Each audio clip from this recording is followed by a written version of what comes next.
بسم الله الرحمن الرحيم আসসালামু আলাইকুম রহমতুল্লাহি ওয়া বারাকাতুহু নাহমাদুহু ওয়া নুসাল্লি আলা রাসূলিহিল কারীম আম্মা বাদ। আপনারা জানেন আমি তদবির কারক মাওলানা আরাবিল্লাহ সাহেব দীর্ঘ আজ 20 বছর যাবৎ তদবির তাগাদা করে আসছি এবং আজকের আমার একটা লাইভে বা ভিডিও করার একটা উদ্দেশ্য, 5টা লক্ষণ যদি আপনারা আপনাদের বাড়ির মধ্যে থাকে তাহলে ভাববেন যে আপনাদের প্রতি ব্ল্যাক জাদু করা হয়েছে। 1 নম্বর কি? 1 নম্বর হচ্ছে স্বামী স্ত্রী সদা সর্বদাই ঝগড়া অশান্তি লেগেই আছে। স্ত্রীর কথা স্বামী শুনছে না, স্বামীর কথা স্ত্রী শুনছে না, আমরা ভাই বোন, ভাইয়ের কথা বোন শুনছে না, বোনের কথা ভাই শুনছে না, এবং বাচ্চার কথা মা শুনছে না, মার কথা বাচ্চা শুনছে না। এই যে একটার পর একটা বাড়ি ফ্যামিলির মধ্যে অশান্তি লেগেই আছে, 1 নম্বর লক্ষণ। 2 নম্বর লক্ষণ কি? 2 নম্বর লক্ষণ হচ্ছে আপনার বাড়িতে অসুস্থ লেগেই আছে। আজকে আপনি অসুস্থ হলেন, আপনি অসুস্থ হওয়ার পরে অসুস্থতা কাটিয়ে সুস্থ হলেন, আপনার স্ত্রী অসুস্থ পড়লেন। আপনার স্ত্রী যখন অসুস্থ হয়ে দীর্ঘদিন ভোগার পরে উনি সুস্থ হয়ে উঠলেন, আপনার কোনো সন্তান অসুস্থ হয়ে পড়লেন। এই যে একটার পর একটা আপনার বাড়ি ফ্যামিলির মধ্যে দিয়ে অসুস্থতা কাটছে না, লেগেই আছে। আপনারা ভাববেন আপনাদের প্রতি কেউ কোনো মানসিক ব্ল্যাক জাদু করা হচ্ছে, কেউ ক্ষতি করছে। 2 নম্বর হলো। 3 নম্বর কি? আপনার রুজি রোজগারে বরকত কমে যাওয়া। আপনি 30,000 টাকা মাসে ইনকাম করছেন, আপনার সেখানে খরচ হচ্ছে 40-45,000 টাকা। এই যে একটার পর একটা আপনার খরচ, রুজি রোজগার কোনো বরকত নেই, বরকত কমেই যাচ্ছে এবং খরচ হয়েই যাচ্ছে, দেনায় জড়িয়ে যাচ্ছে। একটার পর একটা মানুষের ঋণগ্রস্ত হয়ে যাচ্ছেন, ঋণে পড়ে যাচ্ছে। 4 নম্বর কারণ হচ্ছে আপনার ছেলে বা মেয়ের উপযুক্ত বয়স হয়েছে কিন্তু বিবাহ হচ্ছে না, এবং ঠিক বিবাহ হওয়া কাজ হবে এরকম একটা সিচুয়েশনে এসেও কিন্তু হচ্ছে না। মেয়ের বয়স 22, 23, 24, 25, 30 প্লাস হয়ে যাচ্ছে, ছেলের বয়স 30 প্লাস হয়ে যাচ্ছে। একটার পর একটা কোন বিয়ের প্রস্তাব আসছে, ভেঙে যাচ্ছে। এরকম যখন আপনার বাড়িতে হতে থাকবে তখন আপনি ভাববেন যে আপনার বাড়ি ফ্যামিলির প্রতি ব্ল্যাক জাদু করা হয়েছে। 5ম নম্বর যেটা হচ্ছে খুব গুরুত্বপূর্ণ, আমাদের বাড়িতে অনেক মা আছে, বোন আছে,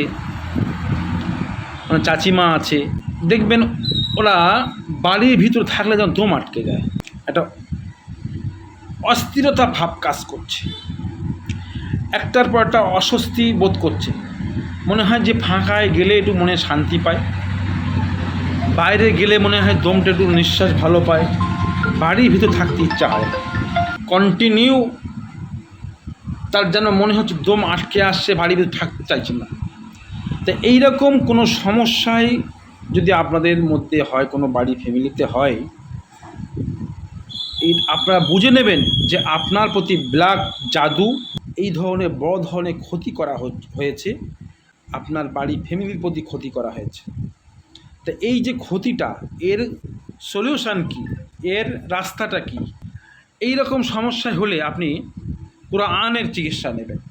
পবিত্র কোরআন শরীফ, আল্লাহ পাকের পবিত্র কোরআন, এই কোরআনের মধ্যে অনেক রকম নিয়ম, অনেক রকম রাস্তা আছে, একাধিক পন্থা আছে। তার মধ্যে আমি একটা রাস্তা বলবো, যখন কোনো বাড়িতে, কোনো ফ্যামিলিতে যখন এরকম কোনো সমস্যা হবেই,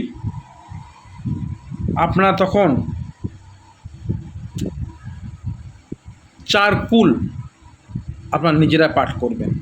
কুল ইয়া আইয়ুহাল কাফিরুন, সূরা ইখলাস পাঠ করবেন,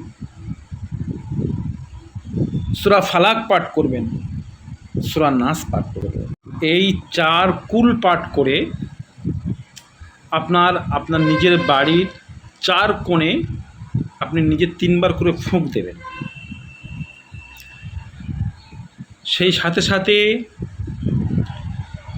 সূরা বাকারার প্রথম 5 আয়াত আপনি পাঠ করবেন। সূরার বাকারার মধ্যে আয়াতুল কুরসি যে আয়াতটা আছে সেটা পাঠ করবেন। সূরা বাকারার শেষ আয়াত 3 আয়াত পাঠ করবেন।